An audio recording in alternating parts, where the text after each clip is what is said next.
The New York City sky wept. A torrential downpour hammered the grimy windshield of Ethan's beat-up Crown Victoria, the wipers battling a losing fight. He squinted, navigating the slick streets of Queens, a knot of frustration tightening in his stomach. Another late-night fare, another crummy tip expected. Just gotta see the road, just gotta make this drop, he muttered, his knuckles white on the wheel. He was hustling, always hustling, for a life that felt like it was slipping through his fingers. What had he achieved? The question echoed in the sterile silence between thunderclaps. Happy moments? He drew a blank. His mind, a canvas of gray, painted only a picture of his sneering boss, Mr. Peterson, who'd seemed to hate him on sight, saddling him with this clunker of a cab. Why, oh why didn't I learn a trade? Ethan grumbled as he idled at a red light, the rain a relentless drumbeat. Anything but this. Kissing up to Peterson, driving this rust bucket. The light turned green. He gunned the engine, a familiar, ominous clunking sound protesting from under the hood. Great, he sighed. The suspension's shot, and you can bet Peterson will blame me, slap me with the repair bill for this heap. He felt trapped, a stranger in a city that offered him no connections, no safety net. The dispatcher's voice, crackling over the radio, always seemed to save the prime fares, the lucrative airport runs, for the connected drivers, leaving Ethan with the dregs. Orphaned young, shuffled through foster homes, he'd learned early, rely on yourself, because no one else will. He'd clawed his way to a driver's license, thinking it was his ticket to something, anything.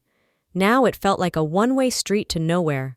2 more blocks, then a sharp right into a narrow alley, a shortcut he knew. Suddenly, a figure darted from the shadows.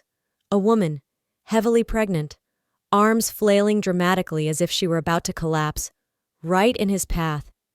Ethan slammed the brakes, tires screeching on the wet asphalt. "Lady, are you nuts?" he yelled, his heart pounding. "You got a death wish or something?" He was already picturing Peterson's face, livid about another delay. He leaped out, the rain instantly soaking him. "What the hell do you think you're doing? I'm on a call. My boss will skin me alive. There's a pedestrian underpass right there." The woman, her face pale and streaked with rain and tears, sank heavily onto the curb, her shoulders shaking with sobs. Ethan's anger deflated, replaced by a pang of guilt. Pregnant? Desperate?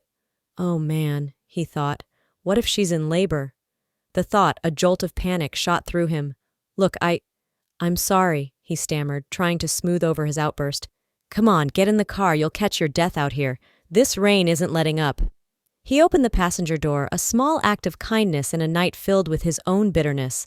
This was not the important client he was rushing to, but somehow this felt more urgent. The woman hesitated. Then, with a sigh that seemed to carry the weight of the world, she eased herself into the passenger seat. As she settled, she gave Ethan a look so peculiar, so intense, it sent an involuntary shiver down his spine, colder than the rain soaking his shirt. It was as if he hadn't just rescued a damsel in distress, but invited a ghost into his cab. Weird, he thought, shaking off the unsettling feeling. He extended a damp hand. "Ethan, I'm an Uber driver." "Well, technically?" He managed a weak smile.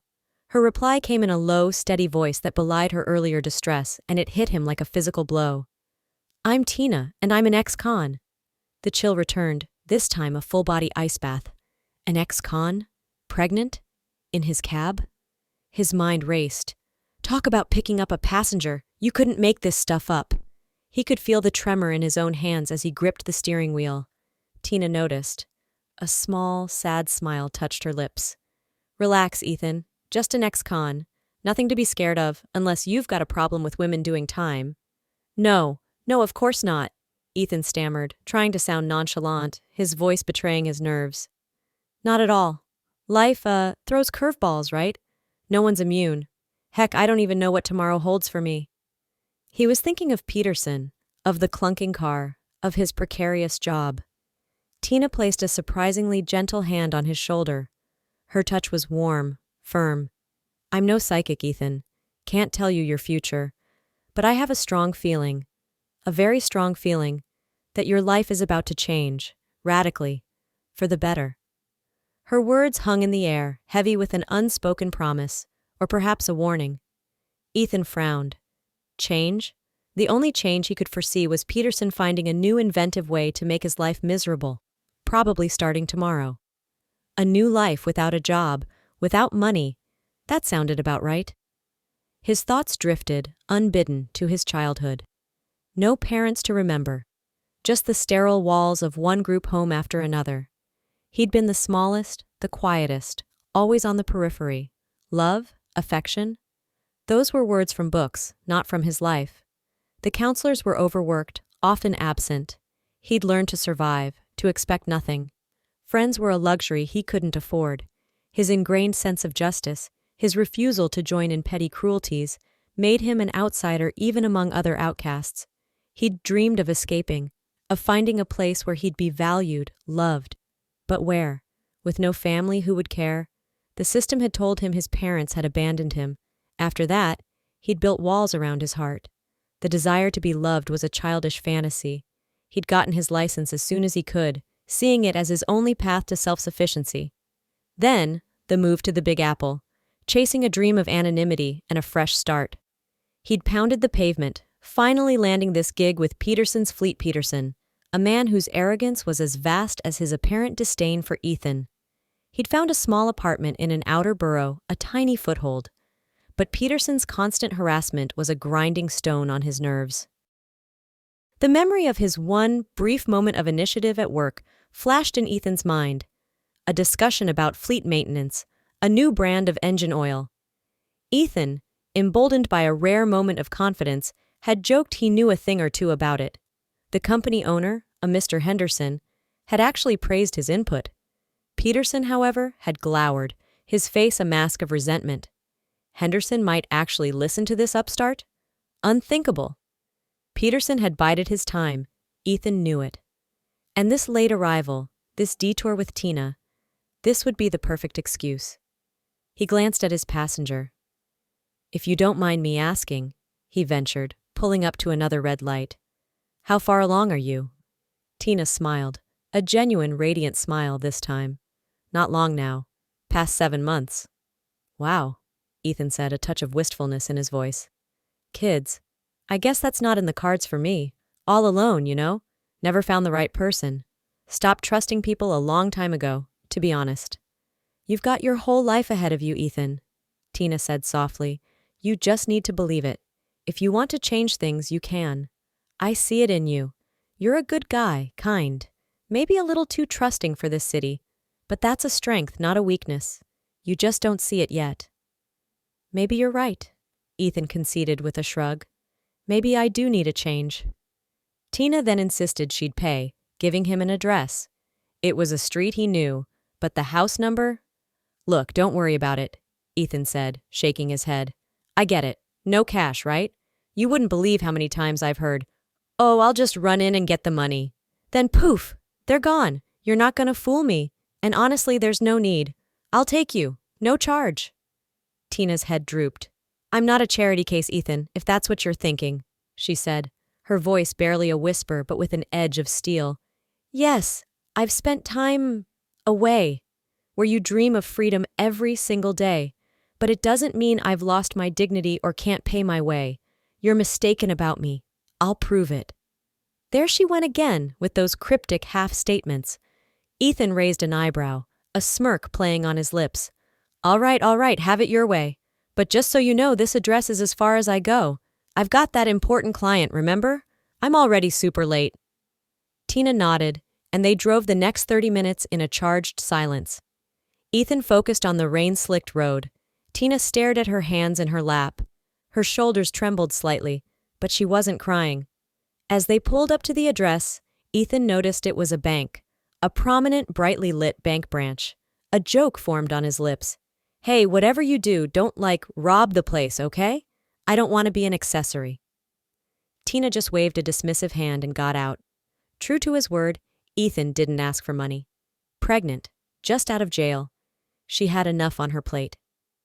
He watched her walk towards the bank entrance, a strange mix of curiosity and unease churning inside him. He waited, 5 minutes ticked by.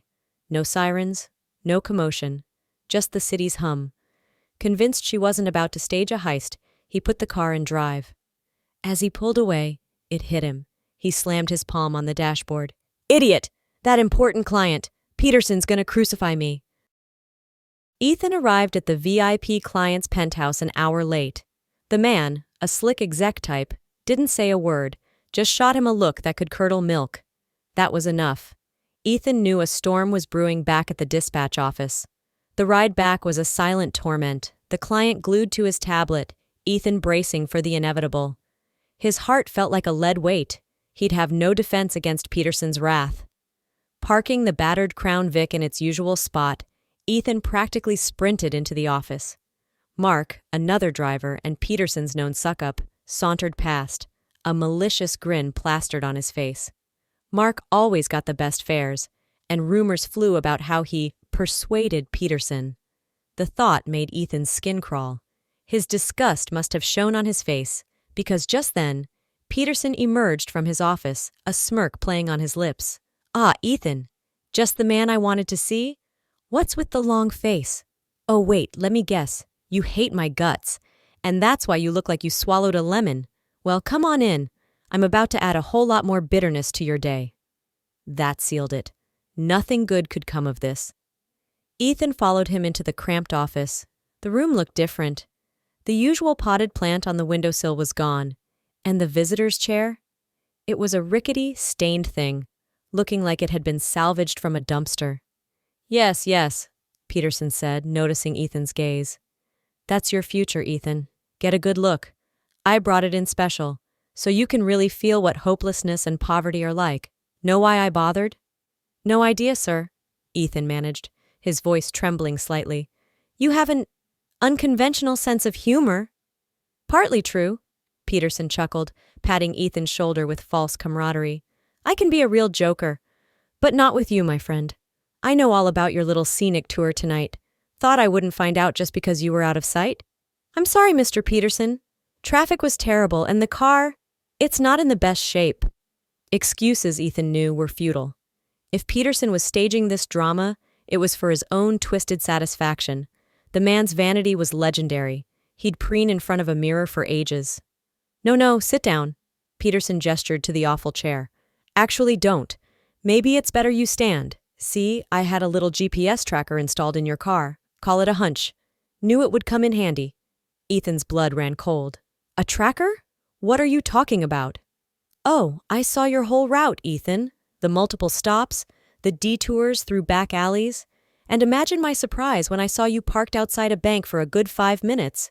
Don't tell me you suddenly remembered you had an account to check and couldn't use your phone, right? The word bank made Ethan's stomach lurch. Tina. Had she actually? No. He pushed the thought away. You didn't see anything else? He asked, his voice hoarse. Nope, but that's plenty to nail you to the wall. Just trying to decide on the perfect punishment, something you'll remember forever. A write-up? A warning? Ethan pleaded. Too lenient. Won't teach you a thing, Peterson sneered. Just then, Mark, the office toady, waltzed in without knocking. So, did you tell him yet, boss? Tell me what? Ethan whirled on Mark. You're fired, buddy, Mark chirped, his eyes gleaming with malice. Ethan turned back to Peterson, aghast. You can't. I've done everything for you. Taken the worst calls, the cheapest fares. You crossed me once, Ethan, Peterson said, his voice like ice. Showing off to Henderson. Cost me my bonus, my perks. You think I'd forget that? You're fired. Get your final check. And I never want to see your face again. Ethan, head bowed, stumbled out. The image of Tina's cryptic words about changes flashed in his mind. He mechanically collected his meager paycheck and walked out into the indifferent city. The wind felt cold. The bank, he muttered, a new wave of anxiety washing over him. What if she did rob it? And Peterson let me go, setting me up for the cops. He shook his head, trying to dispel the paranoia, and trudged towards the bus stop. No car, no job. Just the prospect of endless pavement if he couldn't find work soon. What work? He had no other skills, no qualifications. A man without a profession, without roots. A wave of nausea hit him. He fought back tears as indifferent strangers hurried past, some casting curious glances. He stood there, muttering to himself, oblivious to the buses passing by. Suddenly, an old woman with a heavy shopping bag stopped beside him. "Young man, why so glum? The rain's stopped. The sun's peeking out. It's a beautiful day." "You're right, ma'am, it is. But it doesn't feel that way to me. Just got fired. All because I got on my boss's bad side." The old woman squinted at him. "Don't you worry, son. It wasn't your fault. Your day will come. And when it does, don't turn your back on it. It's your destiny." "Are you two in cahoots?" Ethan exclaimed, exasperated. "All I hear are these riddles. Can someone just tell me what's going on?" But as he gesticulated, the old woman had vanished around the corner, as if she'd only appeared to deliver her cryptic message. Utterly bewildered, Ethan boarded the next bus home. At a corner bodega, he picked up a loaf of white bread and a carton of milk. Mittens, his cat, would be waiting. The click of the lock was Mittens' cue. The little calico darted into the hallway, rubbing against Ethan's legs, purring like a tiny motor. "You're the only one happy to see me, huh, girl?" Ethan murmured, scratching her behind the ears. He poured her some milk, and she lapped it up, contentedly, occasionally glancing at him with an air of feline wisdom.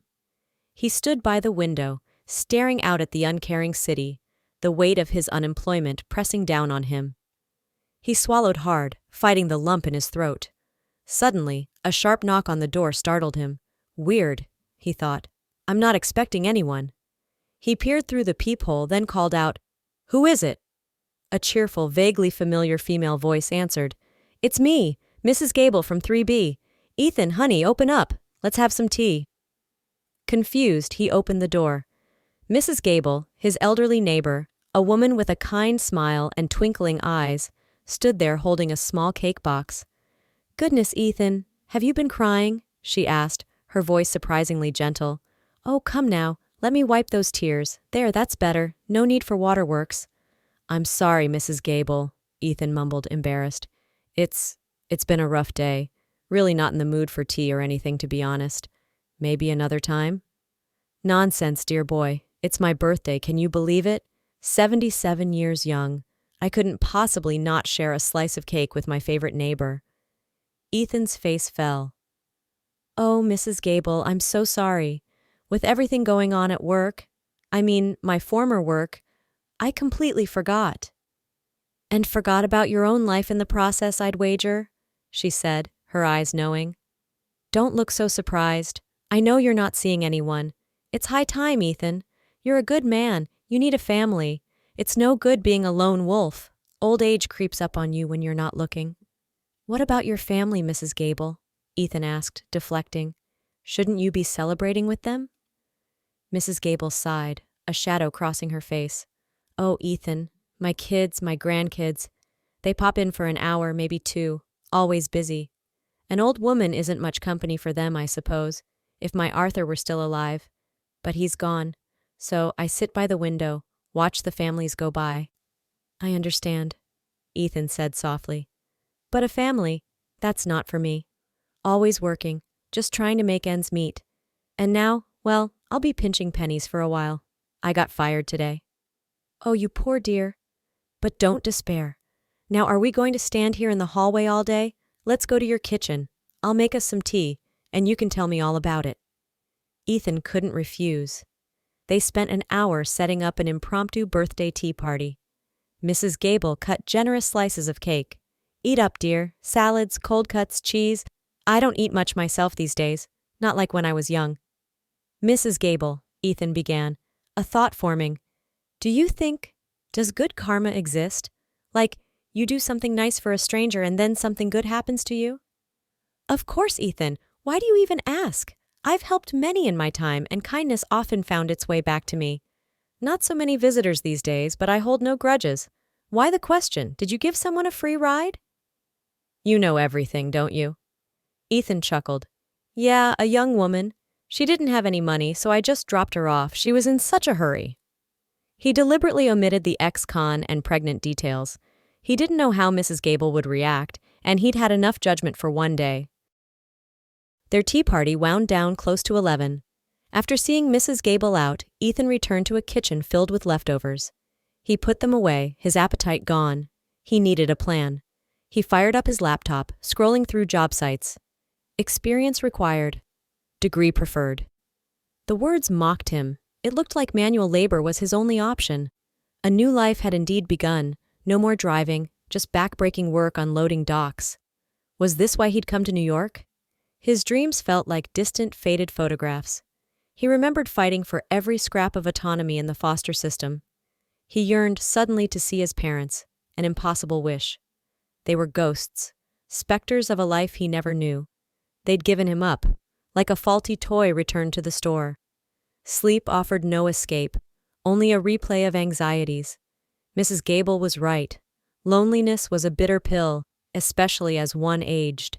2 weeks crawled by. He settled into the routine of his new job, the image of Mr. Peterson's sneering face slowly fading. But another image began to surface with increasing frequency. Tina. Pregnant, vulnerable, yet with that strange, steely core. He tried to push her from his thoughts. She had her own problems, but the urge to see her again, to understand her mystery, grew stronger. One evening, waiting for the bus, he saw an old woman shuffling towards him, a heavy bag pulling at her shoulder. She waved. It was her, the woman from the bus stop, the one who'd spoken of destiny. He blinked, and she was gone. A hallucination? His health was fine. I need a break, he decided. Saturday, he'd stay home. After feeding Mittens, he collapsed on the sofa and fell asleep. An hour later, Mittens' insistent meowing woke him. "What's up, girl? Miss me already?" The cat purred, then leaped onto the sofa beside him. Suddenly, she arched her back, fur bristling, and let out a terrifying hiss. "Whoa! What spooked you, Mittens?" Ethan sat up. Then he heard it. A faint scratching at his apartment door. A chill, identical to the one he'd felt in the cab with Tina, snaked down his spine. His hands felt numb, his tongue thick. The scratching turned into a series of soft, hesitant knocks. A woman's knock. "Mrs. Gable?" he thought, relieved. He rushed to the door and threw it open. His jaw dropped. Standing on his threshold, looking like $1 million in an expensive-looking coat, was Tina. "Hi," Tina said, a nervous smile playing on her lips.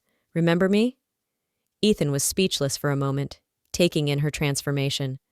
The desperate, rain-soaked woman disappeared, replaced by one radiating calm confidence and wealth? "Tina, yeah, hi, you're hard to forget." He fumbled for words. "Can I come in, or am I catching you at a bad time?" No, come in," Ethan said, stepping aside, still trying to process the change. "To be honest, I'm not feeling great myself. Been a rough couple of weeks." He ushered her into his small living room. "I was worried you'd forgotten about me," Tina said, her gaze sweeping around the modest apartment. "It took a lot of effort to find you. It's surprisingly easy to disappear in this city." "That's New York for you," Ethan managed, a bit of his old humor returning. "Swallows people whole. But then you've been away from the scene for a while, right? Sorry, didn't mean to bring up, you know." "It's okay, Ethan," she said, walking towards his tiny kitchen as if she owned the place. "I have a lot to catch up on, but one thing's for sure, you can't ever truly forget the past.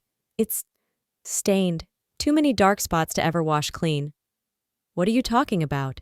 Ethan asked, a knot of unease tightening in his stomach. He had a feeling he was about to hear something extraordinary. "This," Tina said, placing a hand on her rounded belly. "All the secrets, all the stains, they're right here. If you have time, I'll tell you everything." "Sure," Ethan replied, his curiosity piqued. "I just got off my shift at the warehouse. I've got all the time in the world." He put the kettle on. "Want something to eat?" "No thanks, I just came from a restaurant." She saw his raised eyebrows. "Surprised? Wondering how I went from street urchin to fine dining so fast? And where the money came from?" "Honestly, yeah," Ethan admitted, a blush creeping up his neck. The day we met, you were in old clothes, no cash. By the way, I hope you didn't actually rob that bank." He gestured to her expensive coat. Tina laughed, a genuine, clear sound. She reached out and placed her hand on his. It was warm, reassuring. "No, Ethan, the bank is safe. I just Took what was rightfully mine. A beat of awkward silence. Took what was rightfully mine still sounded suspiciously like robbery to Ethan. He half expected her to confess to a daring heist. But then common sense kicked in. A pregnant woman, alone, against modern bank security? Unlikely. To break the tension and steer the conversation, he said gently, "Well, I'm glad you didn't have to break any laws. You've already paid your dues for one mistake. What happened anyway? Why did you end up in prison?" Tina poured herself a cup of tea, took a thoughtful sip, and began her story. "It's a long one, Ethan, and it starts with me getting pregnant by the prison warden." Ethan nearly choked on his own tea. "The prison warden? Seriously?" "Yes, seriously," Tina affirmed, her gaze steady, though a hint of shame flickered in her eyes. "But I felt I had no choice. He dangled the possibility of early parole, compassionate release. It's disgusting to talk about, I know, but intimacy with him seemed like my only ticket out. Then I got pregnant. He even took me for ultrasounds." Her voice dropped to a whisper. "Twins, Ethan. 2 boys." "Twins," Ethan echoed, trying to wrap his head around it. I've never heard of anything like that. An inmate getting pregnant by the warden? Usually it's different." He trailed off, embarrassed. "But why? You couldn't love children born under those circumstances, could you?" Tina's head tilted, a profound sadness in her eyes. His words had clearly struck a nerve. The fierce, transformed woman before him suddenly looked vulnerable again, like the desperate figure he'd first encountered. "You have to understand, Ethan," she said, her voice tight with emotion. "I had to get out. I needed my freedom. To get revenge." "Revenge," Ethan repeated. "So the pregnancy wasn't just a consequence? It was part of a plan?" "Don't judge me before you hear the whole story," Tina pleaded, her eyes glistening. "Please." Okay, Ethan said, holding up his hands.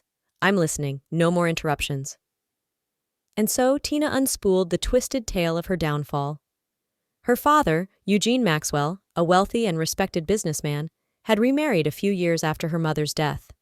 The new wife, Irene, was a striking woman, a decade younger than Eugene, and she'd quickly captivated him.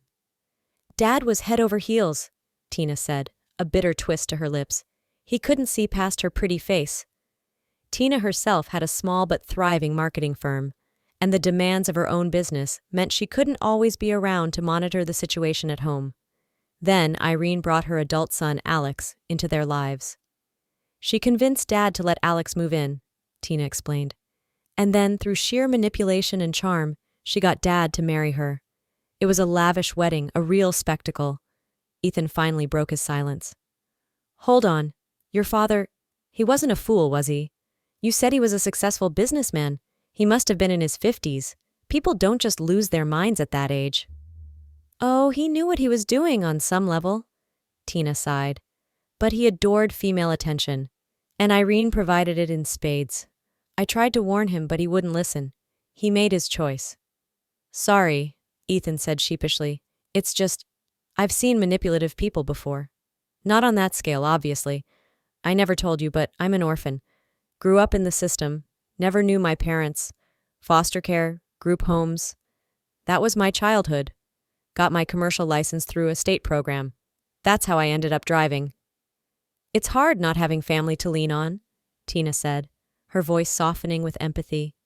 "I truly understood that when I was locked up. And the one who sent me there, my wonderful stepbrother Alex, Irene's son, the two of them, they systematically destroyed my life." Ethan sensed Tina needed a break from the intensity of her story. "Hey," he suggested, "how about we make some dinner? I know you're used to restaurants now, but my culinary skills are limited to struggling bachelor cuisine. Since I got laid off from the Uber gig, I'm a stock boy at a warehouse. Doesn't pay much." Tina's eyes widened in alarm. "Wait, you got fired? Because of me? Because you were late for that call?" "Pretty much," Ethan admitted with a shrug. "The lateness was just the excuse Peterson, my lovely ex-boss, needed. He's had it in for me since day one. Thought I was after his job or something, just because I showed a little initiative once in front of the big boss." "What did you do?" Suggested a better, cheaper motor oil for the fleet. The owner liked it. Peterson didn't. Later, I pitched a few other efficiency ideas. That sealed my fate, apparently. Your boss sounds like a real monster, Tina said, a hint of a smile returning. Monster, no. Egotistical, power-tripping jerk? Absolutely. But don't worry about it. He'll get his... Together, they rustled up a simple meal of pasta and salad. As they ate, Ethan noticed a change in Tina. The guardedness was gone. She looked at him with an openness, a warmth that hadn't been there before. A definite spark of something. Sympathy? Attraction? He glanced at her belly.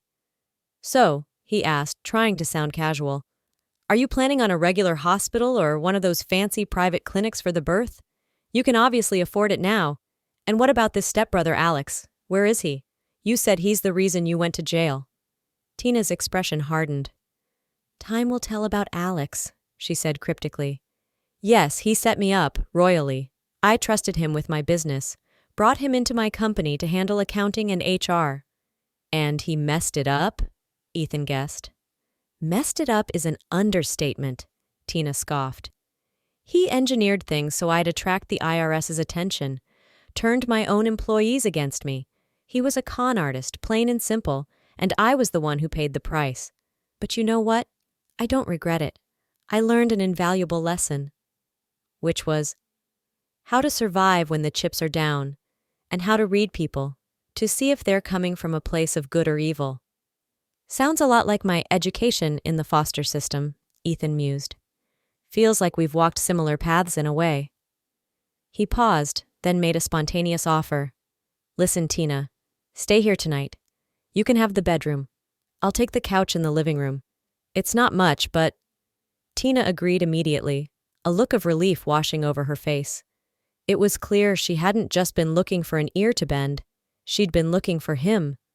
That first encounter, his small act of kindness, had resonated with her. And now, learning he'd lost his job because of her, a fierce determination to make things right took root in her.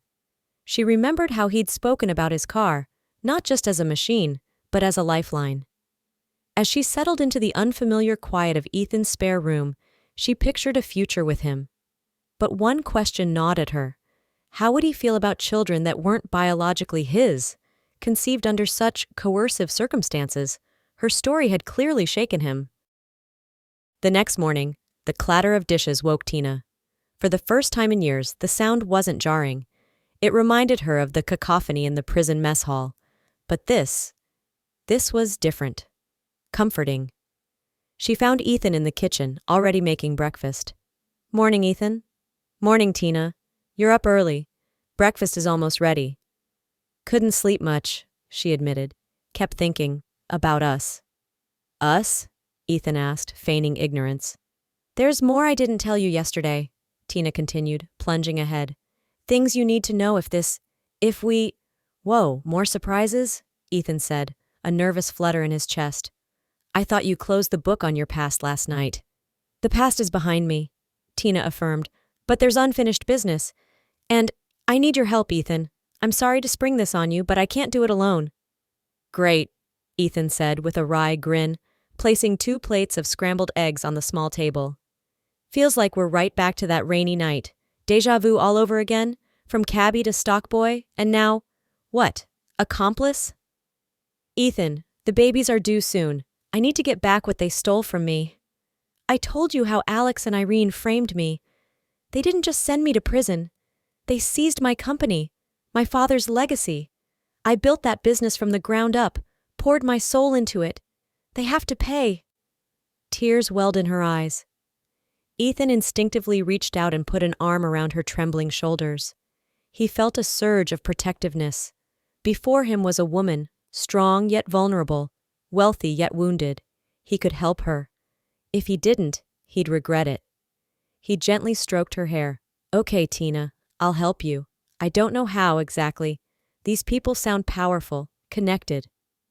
Tina pulled a sheaf of documents from her expensive handbag. This, she said, her voice firm again, is a printout of my main bank account. Ethan stared at the figures. But I thought they took everything? They took the company, Tina clarified, a deep sadness in her voice. And they took my father. He died while I was in prison. They didn't even let me go to his funeral. Ethan pulled her closer, and this time, on pure impulse, he kissed her.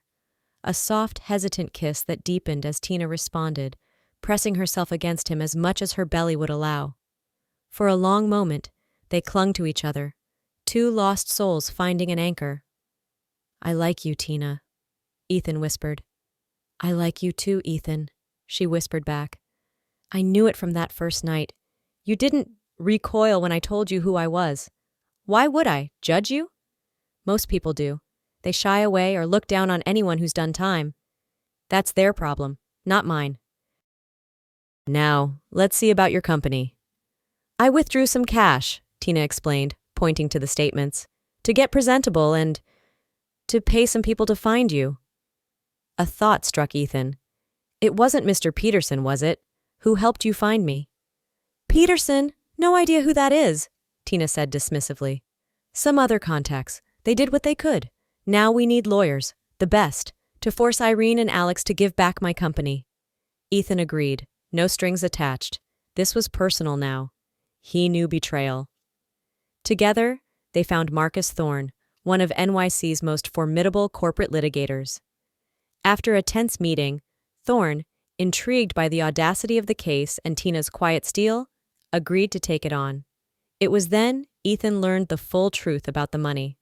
Shortly before his death, Eugene Maxwell, perhaps sensing his own vulnerability or riddled with guilt over his daughter's plight, had secretly transferred the bulk of his personal fortune into an account in Tina's name. Irene had no idea. This was Tina's ace in the hole. It was why she was playing for keeps. Ethan quit his warehouse job to dedicate himself to the cause. He became Tina's shadow investigator, discreetly observing Irene and Alex. Alex was living large, burning through cash from the company. He was careless, overconfident. Irene, however, was sharp, running the company with a ruthless efficiency. They're not expecting me to resurface with this kind of ammunition, Tina said, a cunning glint in her eye, when Ethan reported his findings. We need to strike hard and fast. While Thorne's team prepared the legal onslaught, Ethan and Tina's relationship deepened. They moved with mittens into a spacious new apartment Tina bought with her father's money. It was a fresh start, a sanctuary. One day, Thorne's office called. Irene and Alex were getting antsy. Someone had tipped them off. Good, Tina said. Let them sweat. Then, as if on cue, her phone rang. Honey, she said to Ethan, could you get that? My hands are full. Ethan answered, a smarmy male voice on the other end. Is this the residence of Tina Maxwell? This is Alex. Her brother. I need to speak with her. Urgently. Ethan's blood ran cold. She's busy. What do you want? It's important. About the company. About everything. Stay right where you are, Ethan said, his voice deadly calm. I'm coming to you. He knew where Alex lived, a flashy downtown loft. This was it, the confrontation.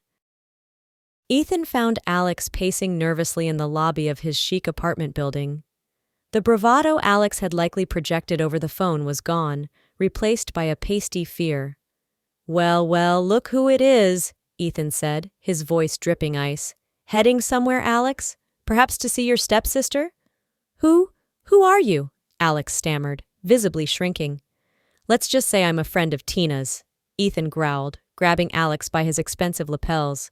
And I'm not happy with what you and Mommy Dearest have done. We need to have a little chat. He steered the now trembling Alex towards a secluded corner of the lobby. Talk, now.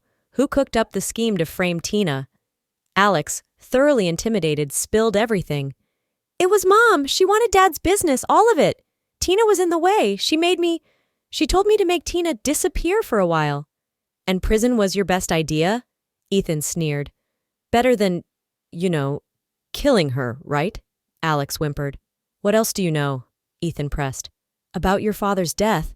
Eugene Maxwell. Died pretty suddenly, didn't he? For a healthy man in his mid-50s? Alex's eyes darted around. He was old. His heart. Don't lie to me. Ethan tightened his grip. I've been doing my homework. Your mother and you are on very thin ice. Just then, Ethan's phone buzzed. It was Tina. "Ethan! Oh God, it's happening! The contractions, they're strong! I need to get to the hospital!" Ethan glared at Alex. "You're lucky. Go. But this isn't over. Not by a long shot." Alex scrambled away as if the hounds of hell were at his heels. Ethan raced back to Tina, found her pale and clutching her stomach, and called an ambulance. At the hospital, he paced the waiting room like a caged tiger. Finally, a kindly obstetrician emerged.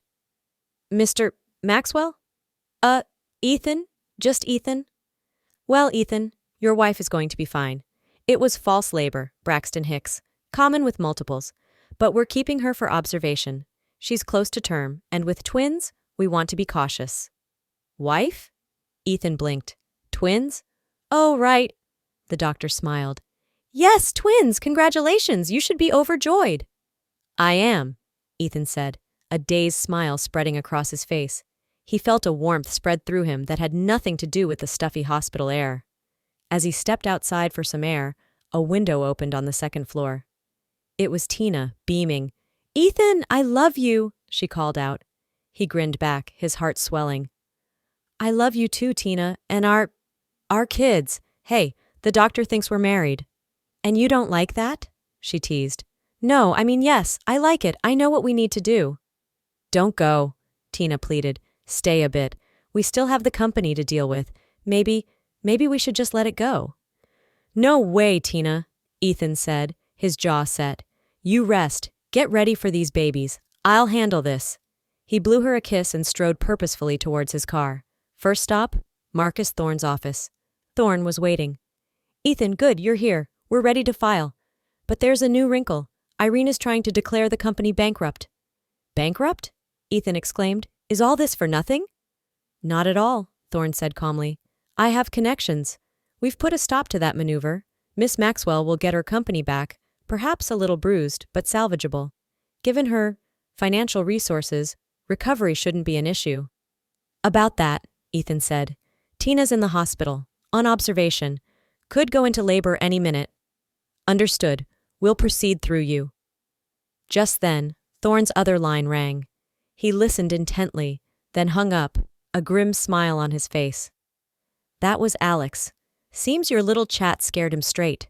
He's ready to confess everything, including his suspicions that Irene poisoned Eugene Maxwell." The wheels of justice, lubricated by Alex's terrified confession and Thorne's relentless legal pressure, began to turn with surprising speed. Alex, fearing serious jail time for his role in the fraud and potential complicity in his stepfather's death, sang like a canary to the NYPD. He recounted how Irene had often spoken of Eugene as an old money bag, and had once let slip after Eugene's funeral something about her special medicine finally working. While direct proof of poisoning was elusive without an exhumation, the DA had enough to charge Irene with multiple counts of fraud, conspiracy, and financial crimes. She was arrested in her opulent office, a satisfyingly public takedown. Alex, for his cooperation, was offered a deal, house arrest pending trial, with a strong recommendation for probation if he testified truthfully against his mother. He'd likely lose everything, but he'd stay out of a maximum security prison. Ethan, meanwhile, was a permanent fixture at the hospital, shuttling between Thorne's office and Tina's bedside. He couldn't imagine life without her anymore. Tina, blooming even in her hospital gown, was just grateful to have someone, him, by her side. During one quiet afternoon visit, the nurses discreetly leaving them alone, Ethan got down on one knee. "Tina Maxwell," he began, his voice thick with emotion. "You've turned my world upside down in the best possible way. Will you marry me?" Tears streamed down Tina's face as she nodded. "Yes! Oh, Ethan, yes!" She pulled him into a kiss, so passionate that she suddenly gasped, clutching her belly. "Ethan, the contractions, they're real this time. I think my water broke." Pandemonium. Nurses rushed in, whisking Tina off to the delivery room. Ethan, after a frantic few moments, was relegated to the waiting area once more. 3 agonizing hours later, the obstetrician, beaming, approached him. "Congratulations, Dad. 2 healthy boys. One 7 pounds 2 ounces, the other 6 pounds 14. Ethan burst into tears, hugging the surprised doctor. My sons! I have sons! He bellowed, loud enough for half the maternity ward to hear. Tina, exhausted but radiant in her recovery room, heard him and smiled. Her two tiny miracles lay nestled beside her. The next day, Ethan visited Thorne. Irene won't see the outside of a prison for a very long time, Thorne announced, and Alex will likely get a hefty probation and community service. Most importantly, Miss Maxwell's company is officially back in her hands. All paperwork signed and sealed. Congratulations on the birth of your children, Ethan, and may you all have a wonderful life. Thank you, Mr. Thorne, but I know, Ethan.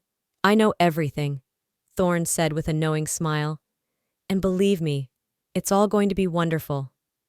They had become surprisingly close, these two men from different worlds, united by Tina's cause. A week later, it was time to bring Tina and the twins home.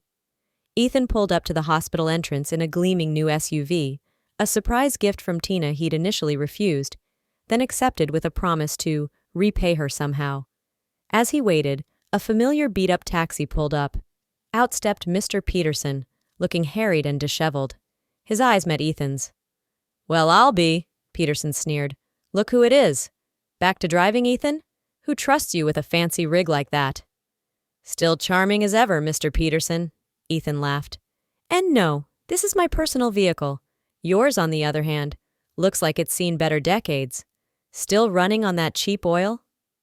Just then, Tina emerged, radiant, a nurse on each arm, each cradling a tiny, blanket-wrapped bundle.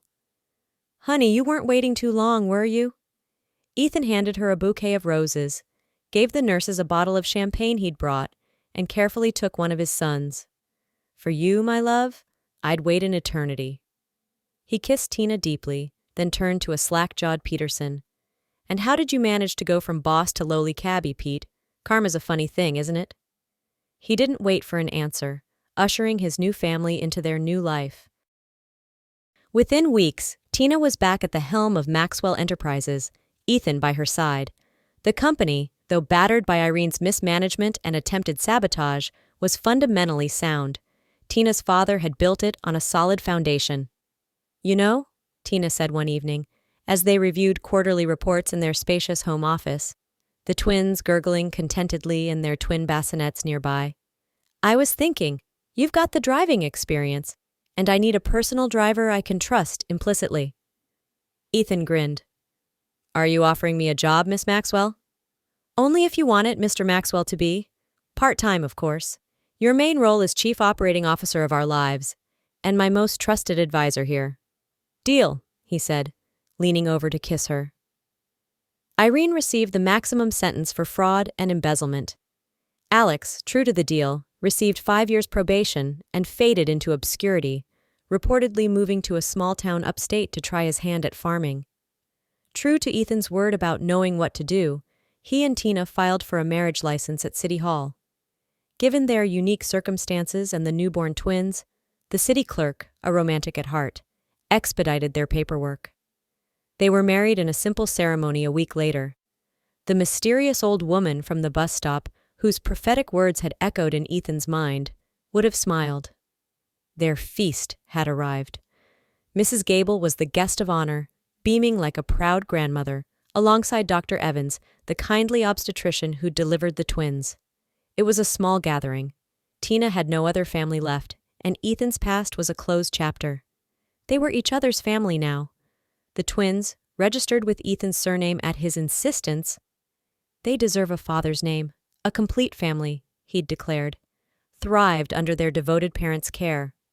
Tina's resilience was astonishing.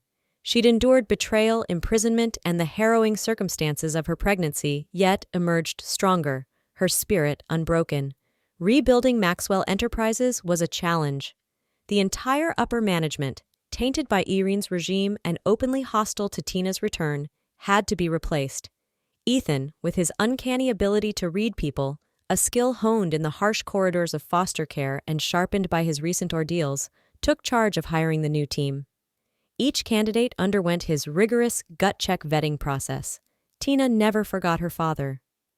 One crisp autumn afternoon, she and Ethan, with the twins bundled snugly in their stroller, visited the cemetery. Eugene Maxwell lay beside his first wife, Tina's mother. Tina stood before the gravestones, tears tracing silent paths down her cheeks. Fate had dealt her a cruel hand, but it had also, in its own enigmatic way, dealt her a winning one. Perhaps, she mused, her parents were watching over her from somewhere beyond, guiding her towards this unexpected happiness. Their new life was a testament to second chances.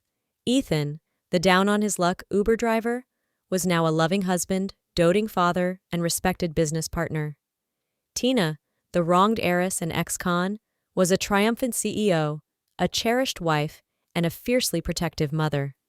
Their journey had been a baptism by fire, but from those flames, they had forged a bond as strong as steel, and a future as bright as the New York City skyline on a clear night.